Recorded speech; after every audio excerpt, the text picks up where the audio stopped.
Single-minded focus, samadhi in Buddha recitation. Mind clear, wisdom wakes.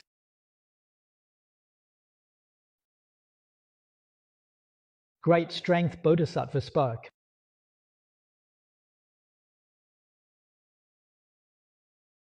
Achieving natural clarity of mind. That self-satisfaction and opening of the mind is what is mentioned in the Amitabha Sutra as the mind that is not perverted.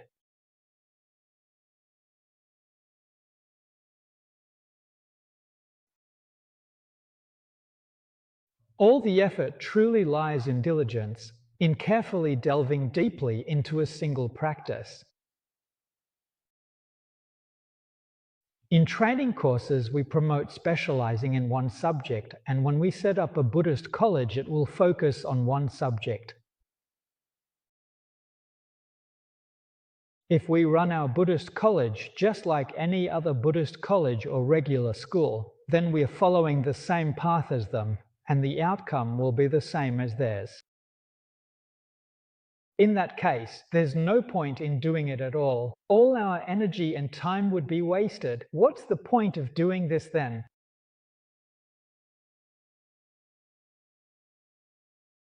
However, in our Buddhist college, we can offer a wider range of courses.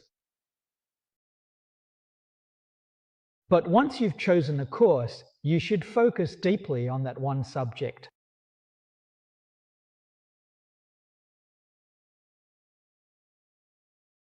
All can succeed like the Buddhas and Bodhisattvas at the Avatamsaka assembly.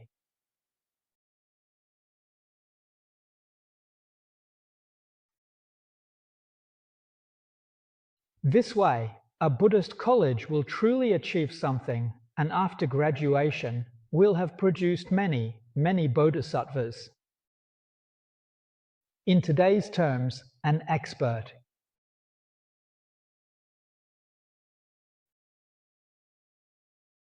If you study and lecture on the Infinite Life Sutra, after 7 years, once you graduate, you'll be like Amitayus Buddha. If you study and lecture on the Amitabha Sutra, you should also study for 7 years, and after graduating, you'll be like Amitabha Buddha. If you study and lecture on the Universal Gate chapter, that also takes 7 years, and after you graduate, you'll be like Avalokiteshvara Bodhisattva. We can offer many different courses. This place is truly an academy for cultivating Buddhas and Bodhisattvas. We are here to earn degrees at this school. And the degrees here are Buddha and Bodhisattva.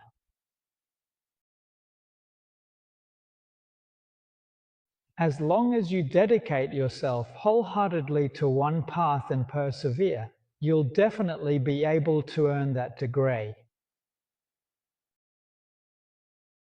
You can teach sentient beings. Once you've mastered one path, let me tell you, you'll be able to master all of them. This is where Buddhism differs. In society, if you study one major, even if you succeed, you still won't understand other fields. Buddhism is different. Understand one, understand all, master one, master all. Why is that?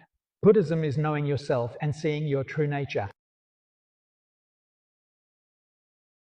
All teachings flow from the true nature, so by sincerely and diligently practicing any one method, you can truly understand all the various forms of Dharma.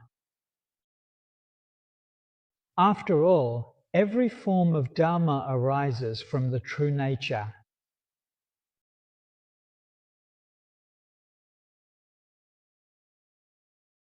Once you've truly understood this, you'll be able to grasp all the sutras, and of course, you'll be able to explain any of them brilliantly, just like Shakyamuni Buddha himself. At this point, can you appear in the world with the bearing of a Buddha? No. Why is that? These days, people's dispositions aren't like they were in Shakyamuni Buddha's time. You have to tailor your teachings to suit the audience. In this era, even if a Buddha comes, they have to appear as a bodhisattva, not reveal themselves as a Buddha.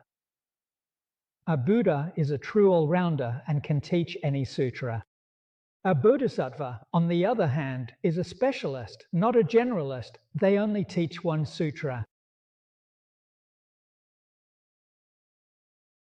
That's the difference between a Buddha and a bodhisattva.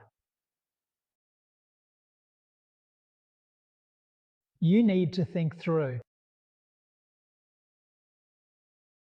Even if you are a Buddha, an all-rounder, you must consider others' capacities and appear as a bodhisattva.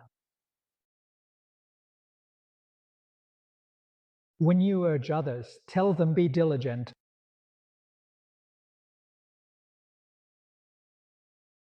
That's your great compassion and kindness at work. It's not that you don't understand, it's that sentient beings don't understand. If people try to learn 2 or 3 different things at once, they won't be able to get anywhere. You have to set an example yourself. Show that you've mastered one path. If I can master one thing, and you follow me and master it too, then people will believe it, won't they?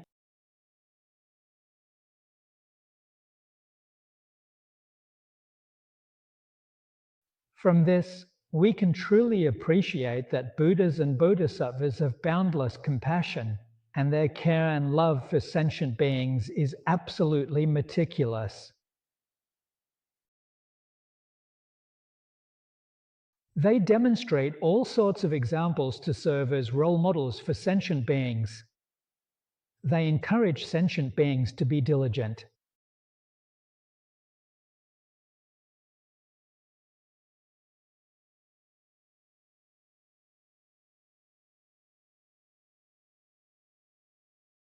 We really need to be able to understand this meaning. So, when it comes to our Buddhist college, whether it's setting up the curriculum or teaching methods, we are absolutely committed to following the Buddha's teachings and must not go against them. We know that if we go against them, we'll definitely fail, but if we stick to them, we are sure to succeed.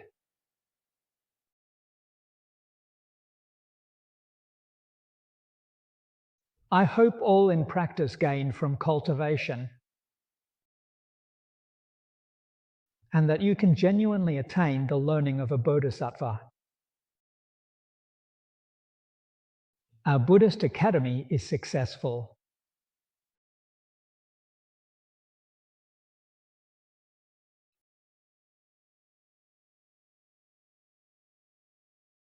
As for the other meanings of diligence, these are often discussed in various sutras and treatises. You've heard them, no need to repeat them. What we especially want to emphasize is that you absolutely must focus your efforts on the sutras. The 6 main subjects you study and the endless sutras and treatises. Choose one according to your own interests. As long as you concentrate, you will succeed.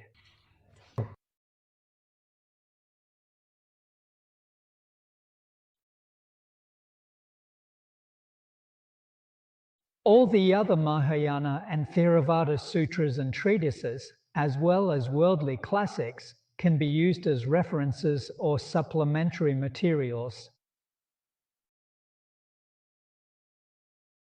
It's the same for schools as well. We have our main subjects to focus on.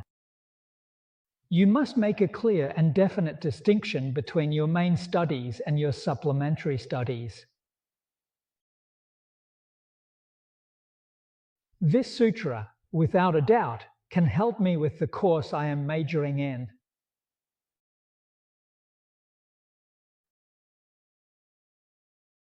If a text doesn't help with your main subject, then for now, you don't need to bother with it.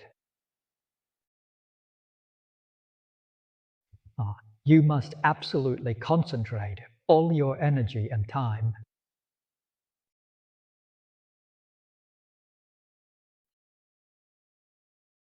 Study like this. Jiashi discusses faith, understanding, practice, and proof.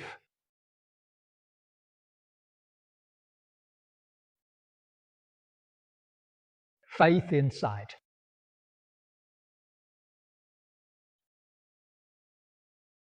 Avatamsaka Sutra explains. Progressing smoothly and harmoniously happens at once.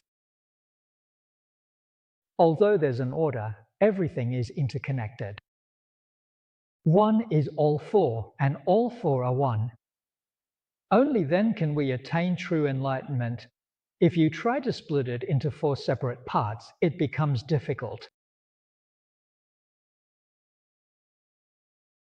You need to understand this principle. Sequential stages don't get in the way of harmony. Sequential stages refer to order. In other words, having an order doesn't stop things from being harmonious, and within harmony, there can still be order.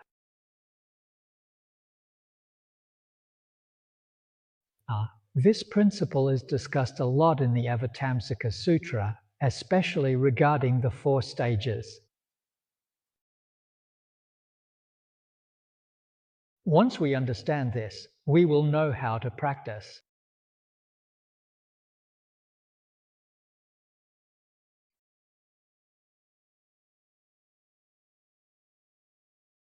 Diligence.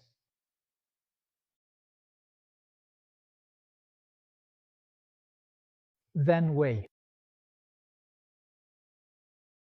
achieve the following merit concentration, for example, through meditation.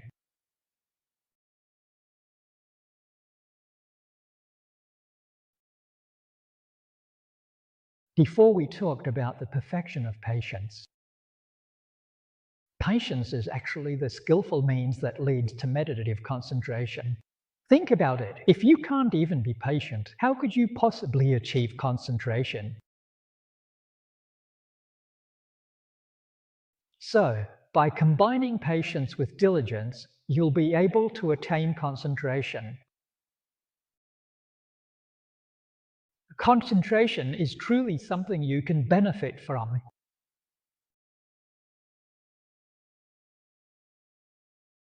Concentration means being settled on one thing.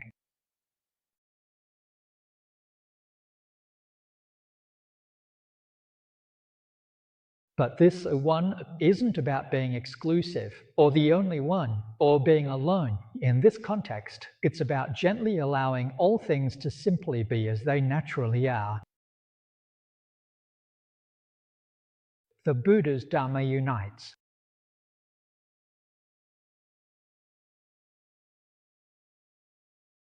If I study the Infinite Life Sutra, my mind is on the Infinite Life Sutra. If I study the Diamond Sutra, my mind is on the Diamond Sutra. Everyone practices different methods, and everyone's point of focus in meditation is different too. So, that one is whatever you choose. It's not the only one, and it's not exclusive. This really shows that all Dharma doors are equal. There's no higher or lower among them. You can achieve concentration through any method.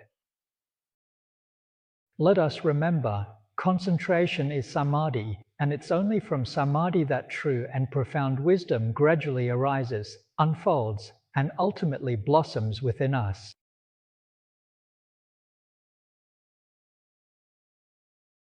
So, even though there are many Dharma doors, which one truly suits your own foundation? You really need to grasp this point. Why is that? Because a method that matches your foundation is easier to succeed with. If the method doesn't suit your foundation, it's much harder to achieve anything. So, when you're choosing a Dharma method to practice, this will have a big impact on your future cultivation and attainment. observing breath key. If you choose the wrong practice, it'll be very hard to study and cultivate. If you want to achieve success, it'll be difficult. You must choose a method that suits your own foundation. But choosing a Dharma door is a big topic, truly a matter of wisdom. When the Buddha was in the world, there was no problem at all.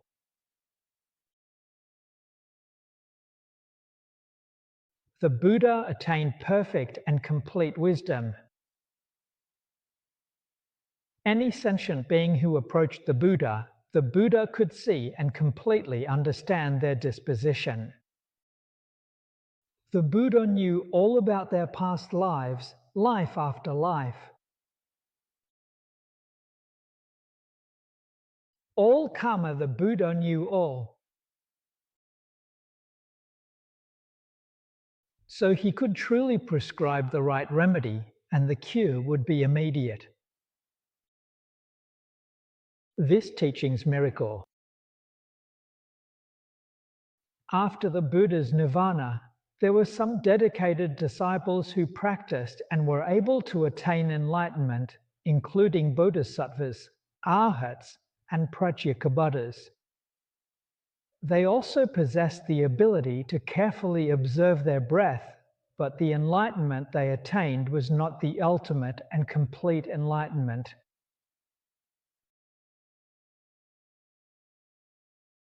So their ability to observe wasn't as complete as the world-honored ones. For example, an arhat can observe a being's past 500 lifetimes, but what about before those 500 lives? An arhat doesn't know, he simply doesn't have that ability.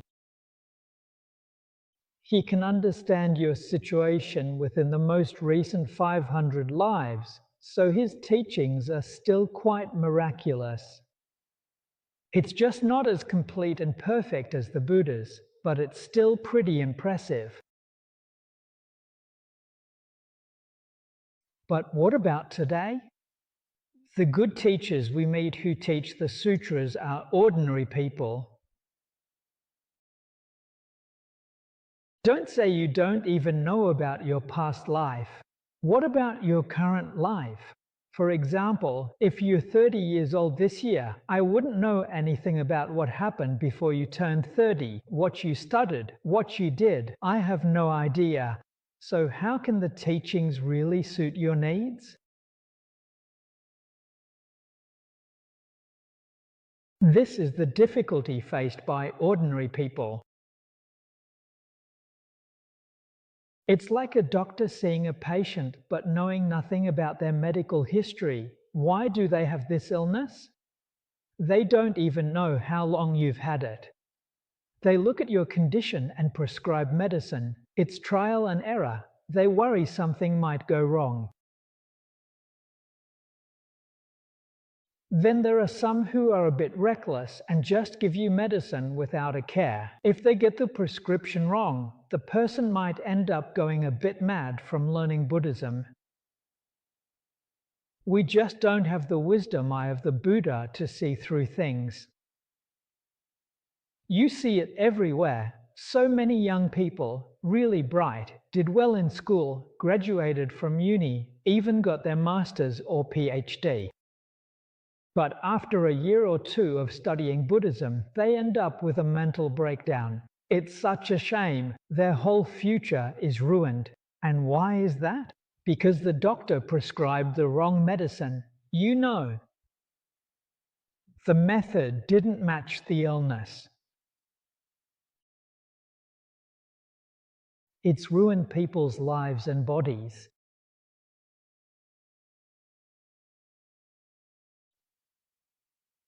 This is something we really need to be aware of and stay alert to. In our Pure Land practice, meditation means having an undisturbed, pure mind. The pure and equal enlightenment discussed in the Infinite Life Sutra title That purity and equality is what we call meditation.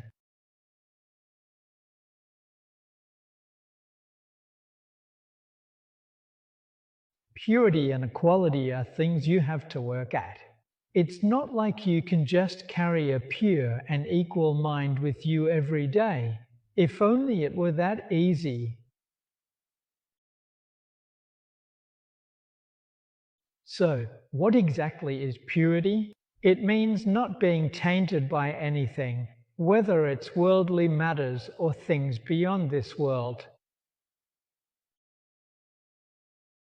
Students, please remember that not being contaminated does not mean that you should not touch. You can touch, but touching cannot contaminate you.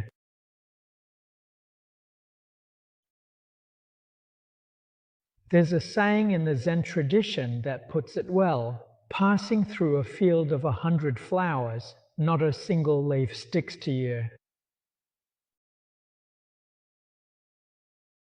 Meditation. Our six senses touch six external realms. But we understand that these six realms are just illusions, like dreams, flowers in the air, bubbles, or shadows. So in our hearts, we make no distinctions and hold no attachments to the outside world, so not a single leaf sticks to you. If you have discriminating and attached thoughts toward the world, you will be ignited.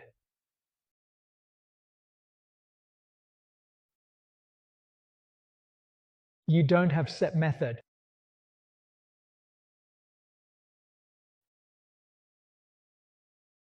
So, the preliminary step to meditation is patience. It's forbearance. Forbearance means patience. When we practice meditation, we must start by learning patience. Patience is the foundation for meditation. In spiritual practice, meditation is where you truly benefit. That's why meditation is also called the samadhi, which is a Sanskrit word. Literally translated, it means right absorption or proper enjoyment. So, what is proper enjoyment? The Buddha told us, the pleasures experienced by ordinary beings in the six realms aren't proper. Generally, they are divided into five main categories: suffering, pleasure, worry, joy, and equanimity.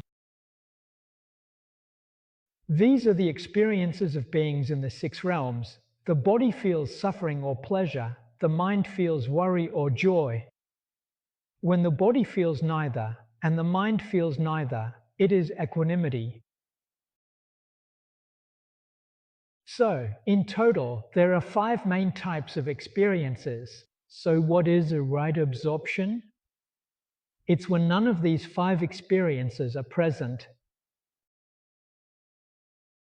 Meditative absorption. Experience all Buddhas and Bodhisattvas. And this kind of experience hasn't left our world at all. When Buddhas and Bodhisattvas visit, in 53 Avatamsaka visits, everyone sees it.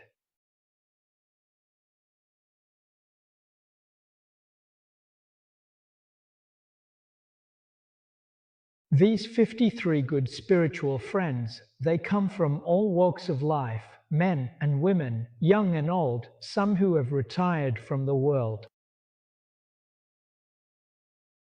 So what does this mean? Where are the Buddhas and Bodhisattvas? They've already blended seamlessly into our daily lives. Everyone and everything we come across from morning till night. Among them, there are many Buddhas and Bodhisattvas. What a pity we don't know each other. When will you recognize them? Once you understand the Avatamsaka Sutra, you'll recognize them. you'll see there are Buddhas and Bodhisattvas around us.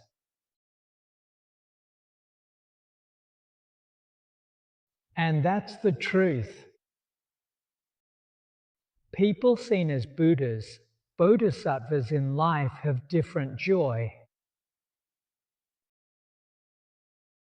We experience pleasure and pain as learning, but their enjoyment is real. No matter what their status is or what profession they are in, their minds remain pure, untouched by even a speck of dust, free and at ease. Such a person is no ordinary person. That person lives in the world of Buddhas and Bodhisattvas. You need to see this.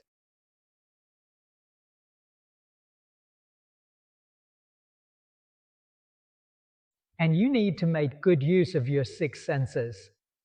You'll be able to notice that there are many Buddhas and Bodhisattvas around you, and many truly wise and virtuous people. We really ought to learn from them.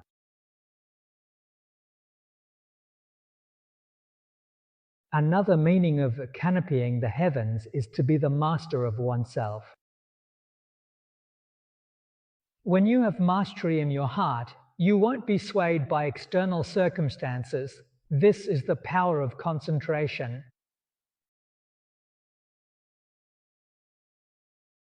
I practice this method. Whether you focus on studying the Infinite Life Sutra or the Amitabha Sutra, just stick to one. Let's say we've chosen this particular sutra, this particular practice. What kind of Buddhism and methods do others tell me?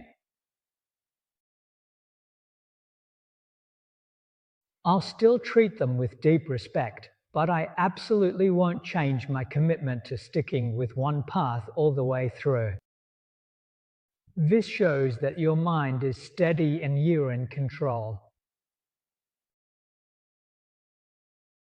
While we are learning, we often come across fellow practitioners who, from time to time, tell us things like, for example, I heard so-and-so say, or such and such Dharma master said, and so on. That our way of chanting the Buddha's name isn't the best, and that their method is even more special than ours. Your mind starts wavering, unfocused. If someone just gives you a gentle nudge and you're already unsettled, how will you ever achieve anything? You think, oh, their practice is better than ours. I'll go and learn from them.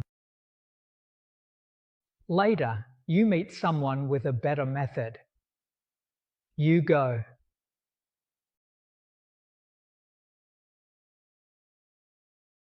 It's always the case of thinking the grass is greener on the other side.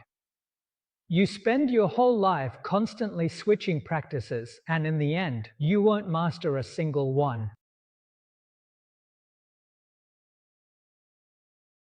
You call this better, that worse. The Diamond Sutra says all Dharma doers are equal, but this would need changing as some Dharma are higher and some are lower. That's what it comes down to. That's just foolishness on your part. Demons and evil spirits can only shake the hearts of foolish people. Why is that? He has no master. He has no concentration. Without self-mastery, it's easy to be taken in, easy to be deceived. People who have self-mastery and meditative strength won't be swayed.